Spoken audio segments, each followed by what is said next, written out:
Bonjour à tous, donc on se retrouve dans votre dernier cours de biochimie de la pré-rentrée et donc on va voir la traduction et la réparation. Donc pour commencer, on va voir la traduction et la traduction, qu'est-ce que c'est? C'est l'ensemble des processus permettant la lecture des ARN messagers afin d'assembler les acides aminés en protéines. Le code de génétique. L'information de l'ADN, elle se transmet sous la forme d'un code génétique à 4 nucléotides, A, U, G et C, grâce aux ARN messagers. Au niveau de ces derniers, après épissage, la séquence de nucléotides va être lue par 3, ce qui correspond au codon. Un codon est traduit en acide aminé. Cependant, un même acide aminé peut être codé par plusieurs codons. On parle de codons synonymes.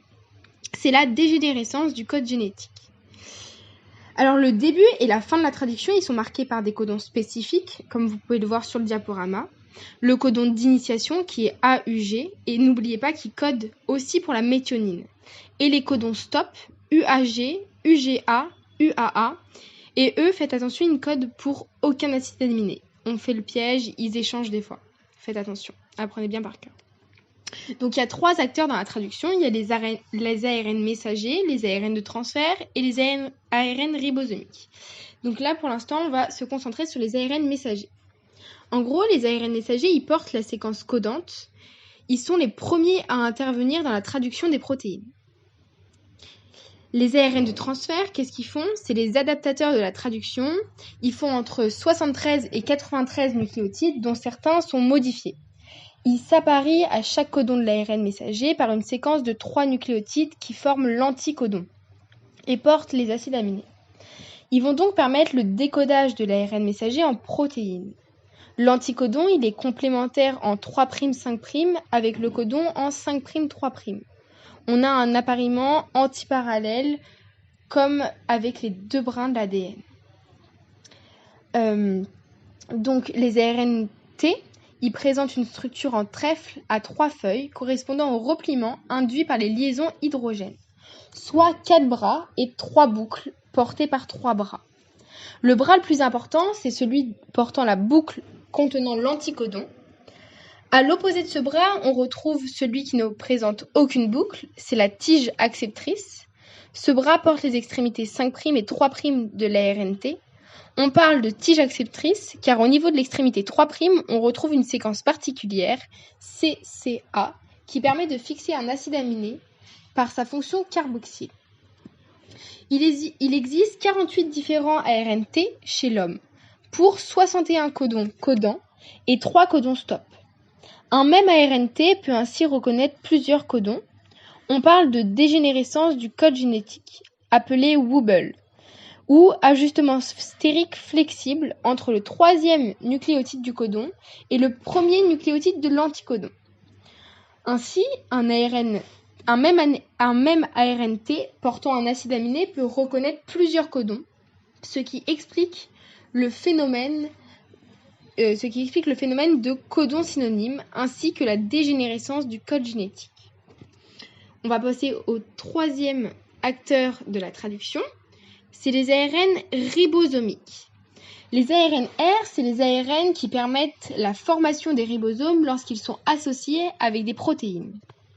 Ces ARN-R sont caractérisés par leur coefficient de sédimentation et sont au nombre de 4. Les ARN-R 5S, 5,8S, 18S et 28S. Les ribosomes vont permettre de catalyser la formation des liaisons peptidiques.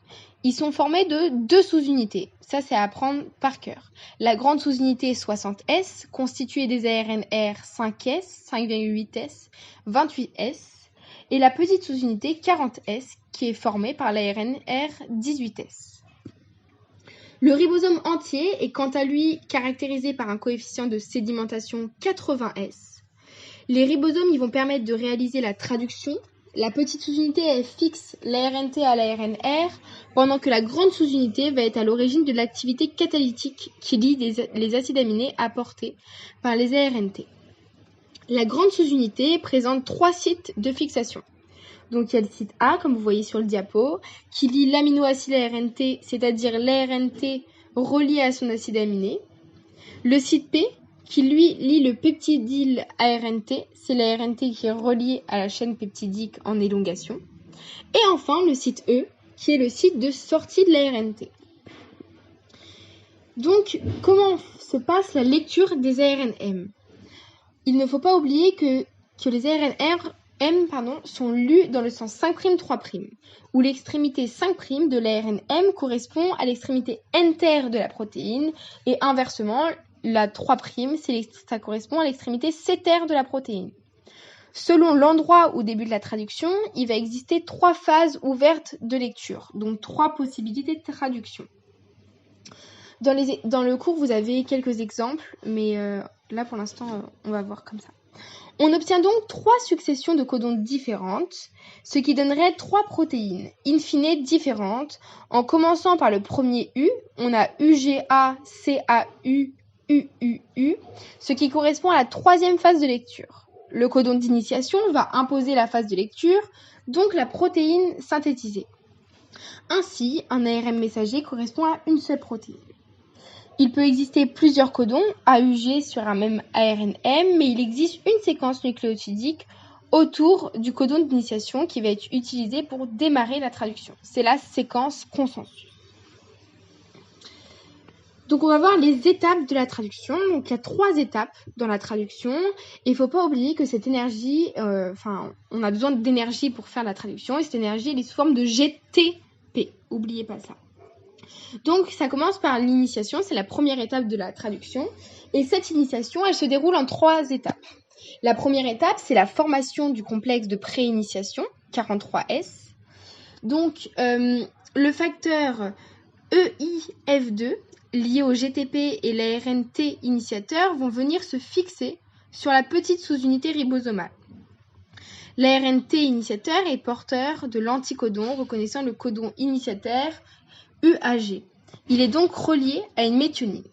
La deuxième étape de l'initiation, c'est la circularisation de l'ARNM. Les facteurs EIF4 permettent la circularisation de l'ARNM. La circularisation permet de stabiliser l'ARNM, ce qui va permettre une traduction plus efficace et une lecture de l'ARN messager par plusieurs ribosomes. Le facteur EIF4E reconnaît la coiffe de l'ARNM en 5', tandis que la queue poly A de l'ARNM en 3' est reconnue par le facteur EIF4G. Le facteur EIF4A, quant à lui, porte une activité hélicase qui va empêcher les repliements de l'ARNM et ainsi permettre une traduction à grande vitesse. Et enfin, la 3e étape de l'initiation, c'est la fixation du complexe de préinitiation. Le complexe de préinitiation, il recherche le codon initiateur sur l'ARNM. Le codon donc AUG n'est initiateur que lorsqu'il est entouré d'une séquence consensus.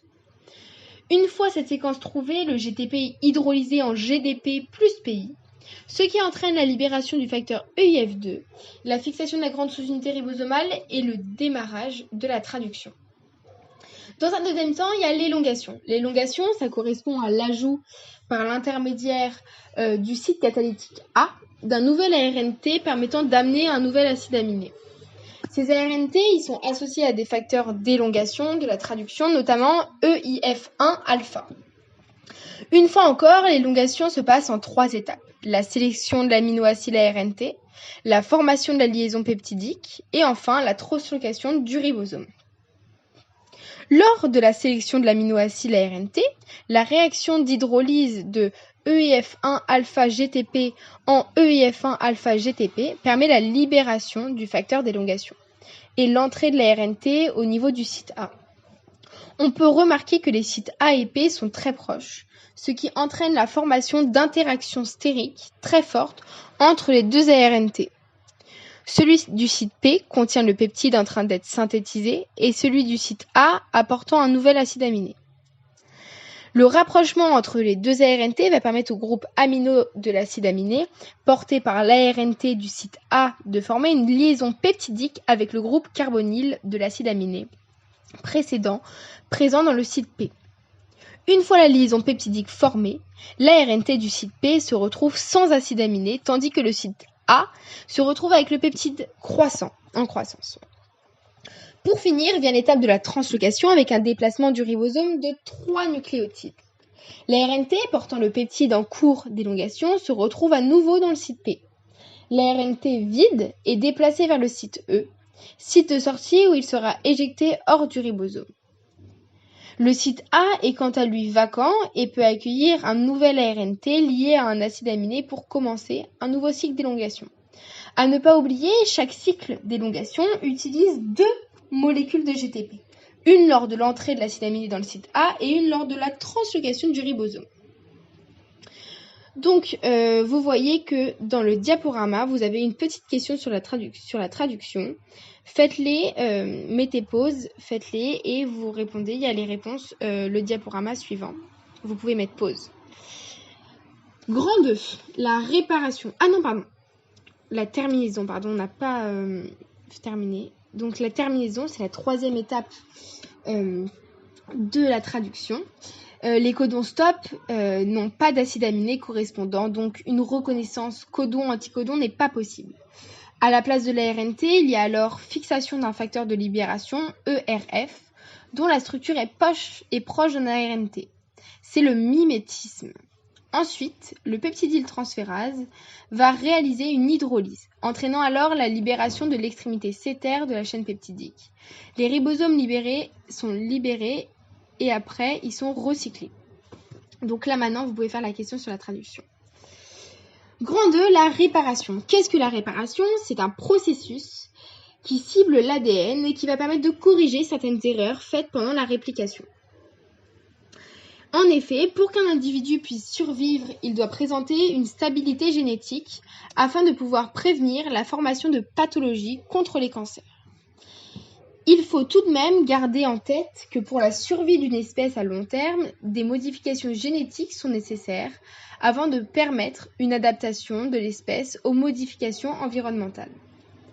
Afin de prévenir ces modifications génétiques, il existe des systèmes de réparation qui permettent de reconnaître une modification dans l'ADN et de la réparer ou de l'éliminer. Si les différents mécanismes de réparation de l'ADN échouent, des mutations génétiques apparaissent. Cela peut être positif ou bien négatif. Donc, il y a des mutations qui sont faites. Et donc, on va voir les différents types de mutations. Ça, vous avez un tableau dans le cours. Il est à apprendre par cœur. Donc, il y a la substitution, la délétion, l'insertion, l'inversion, la duplication et l'expansion de triplet. Je vous laisse aller voir le tableau et l'apprendre par cœur. Donc, en grand 1, on va voir la substitution spontanée au cours de la réplication. Il s'agit de l'une des mutations les plus fréquentes. La substitution, c'est le remplacement d'un nucléotide par un autre. Donc, il y a 2 types de substitution, la transition, purine-purine, pyrimidine-pyrimidine, et la transversion, purine-pyrimidine et pyridine-purine. Certaines bases azotées, elles existent sous 2 formes tautomères, ce qui peut entraîner des substitutions. La thymine présente une fonction cétone, sauf sous sa forme tautomère, où elle présentera une fonction énol. Cela entraîne un appariement avec la guanine au lieu d'une adénine, donc une transversion. De même pour l'adénine, qui au lieu d'avoir une fonction amine aura une fonction imine, elle s'appariera avec une cytosine au lieu d'une thymine. 2. La désamination oxydative. Ce sont des mutations fréquentes qui ont pour conséquence une transition. On peut notamment citer les exemples de la cytosine C ou encore de l'adénine A. La cytosine C, elle peut être désaminée en uracile. On aura donc une liaison uracile-adénine. L'adénine est désaminée en hypoxanthine et se lie à la cytosine. 3. La dépurination. Cette mutation, elle survient sous l'effet de la température. Elle consiste en une hydrolyse de la liaison N-glycosidique entre le sucre et une purine. On obtient alors un site apurinique, nommé site AP. Et la dépurination a pour conséquence une délétion, donc une perte d'un nucléotide. On va voir maintenant les mutations induites par des agents mutagènes. Donc on va commencer par les mutagènes chimiques. Il y a les analogues de base, ce sont des mutagènes qui ont une ressemblance structurale avec une base normale, ce qui peut entraîner une erreur de réplication. Il y a les agents alkylants, Ils ajoutent des groupements méthyl ou éthyl sur la guanine et entraînent une transition. Ils peuvent servir pour des traitements comme en chimiothérapie. Et enfin, il y a les agents intercalants. Ce sont des molécules cycliques qui se placent entre deux plateaux de terre de base et entraînent une erreur de réplication. Ensuite, il y a les mutagènes physiques. Il y a les radiations ionisantes qui entraînent des cassures simples ou double brin. Les rayonnements UV qui entraînent la formation de dimères pyrimidiques par le biais d'une liaison covalente entre deux bases pyrimidiques adjacentes sur le même brin. Grand 2, le système de réparation. Il faut savoir que le taux d'erreur de réplication est très bas, de seulement une erreur tous les 10 puissance 9 nucléotides. Cela est permis par la structure de l'ADN qui est adaptée à la réparation, car ce dernier est constitué de deux brins correspondant à deux copies séparées de l'information génétique. De plus, il y a de nombreux mécanismes de réparation. Chaque système de réparation va reconnaître et corriger un seul type de dommage et contient ses propres enzymes de réparation. La sauvegarde de l'ADN nécessite donc des systèmes multiples. Alors, le premier système qu'on va voir, c'est le système de réparation des mésappariements. La réparation des mésappariements, elle fonctionne grâce à un système de correction sur épreuve qui détecte les distorsions du brin causées par un mésappariement. Les protéines ancestrales MUT-S et MUT-L vont venir se fixer sur l'ADN au niveau de la distorsion et enclencher les mécanismes de réparation. Elles vont donc se fixer sur les mésappariements afin d'éliminer le brin erroné. Après élimination du brin, des polymérases et des ligases particulières vont resynthétiser l'ADN et donc combler le trou laissé par MUT-S et MUT-L. L'homologue humain de ce système ancestral se nomme MSH2. Une mutation du gène codant cette protéine peut engendrer des prédispositions pour certaines maladies comme le cancer colorectal. Après, il y a la réparation par excision de base, BER. Ce système, il reconnaît les bases altérées ou désaminées. Plusieurs protéines sont impliquées dans ce processus. Tout d'abord, l'ADN glycosylase, qui excise la base par hydrolyse de la liaison N-glycosidique entre le sucre et la base afin d'éliminer la base. Puis une endonucléase et une phosphodiestérase vont couper autour du sucre phosphate, dépourvu de sa base, afin de l'éliminer, ce qui va créer une brèche dans le brin d'ADN. Enfin, l'ADN polymérase synthétise le nucléotide manquant et l'ADN ligase reforme les liaisons phosphodiestées manquantes. En 3, il y a le système de réparation par excision de nucléotides, NER. Ne confondez pas excision de nucléotides et excision de base. Donc ce système, il permet de réparer les dommages volumineux qui modifient la structure de l'hélice. Encore une fois, de nombreuses protéines sont impliquées dans cette réparation. 2 endonucléases vont couper de chaque côté de la lésion, détachant la partie lésée du fragment d'ADN. Ensuite, l'ADN hélicase, elle ouvre l'hélice pour accéder au brin intact. Cela va permettre à l'ADN polymérase de synthétiser les nucléotides manquants et l'ADN ligase reforme les liaisons phosphodiestées autour du brin nouvellement synthétisé. Il faut toutefois savoir que ce genre de lésions, si elles ne sont pas réparées, peuvent entraîner la maladie des enfants de la Lune ou xéroderma pigmentosum, qui est due à un défaut de réparation par excision de nucléotides. Cette pathologie induit alors une hypersensibilité au soleil et parfois des troubles neurologiques. 4e réparation, c'est la réparation des cassures double brin. Une cassure double brin est une cassure accidentelle entraînant une perte de nucléotides. Elle est l'atteinte la plus forte de l'ADN. Il existe 2 systèmes différents pour réparer ce type de cassure. Il y a les jonctions non homologues des extrémités. C'est le système qui est utilisé par défaut. Il consiste à juxtaposer les extrémités cassées et à religaturer. Mais ce système a certaines conséquences, notamment d'induire des délétions in fine ou encore il peut impacter un gène codant. En 2, il y a la jonction par recombinaison homologue. Ici, on réalise une copie à partir de la région homologue du brin complémentaire du second chromosome de la séquence manquante. Ainsi, la séquence complète est restaurée. N'oubliez pas ce détail. La séquence complète est restaurée par jonction par recombinaison homologue. Une possible utilisation de HR en thérapie génique, combinée à la technique de CRISPR-Cas9, est envisagée. L'adaptation cellulaire. L'adaptation cellulaire rentre en jeu lorsqu'il y a de trop nombreux dommages sur l'ADN qui coûteraient trop d'énergie à la cellule. Donc chez la bactérie, comment ça marche ? Le système SOS est un système développé par les bactéries, utile lorsqu'il y a trop de dommages sur l'ADN, mais aussi pour économiser de l'énergie lorsque l'ADN est peu endommagé. Quand l'ADN est peu endommagé, les gènes qui codent pour les protéines de réparation de l'ADN sont réprimés par l'EXA. Il y a donc peu ou pas de production de protéines de réparation. Quand l'ADN est fortement endommagé, il va y avoir une grande quantité d'ADN simple brun qui constitue un signal d'activation. Les protéines CREC-A s'associent avec les extrémités de l'ADN qui a été coupé. Cette association entraîne un changement de conformation de REC-A et donc changement de fonction. Il acquiert la capacité d'hydrolyser l'EXA qui ne va plus réprimer les gènes qui codent pour protéines de réparation de l'ADN et ces gènes vont donc s'exprimer. Chez les eucaryotes, comment ça marche ? Le système est plus sophistiqué chez les eucaryotes que le système SOS. Il y a un lien entre l'adaptation de la réparation et le cycle cellulaire. Donc il y a plusieurs composants qui rentrent en jeu.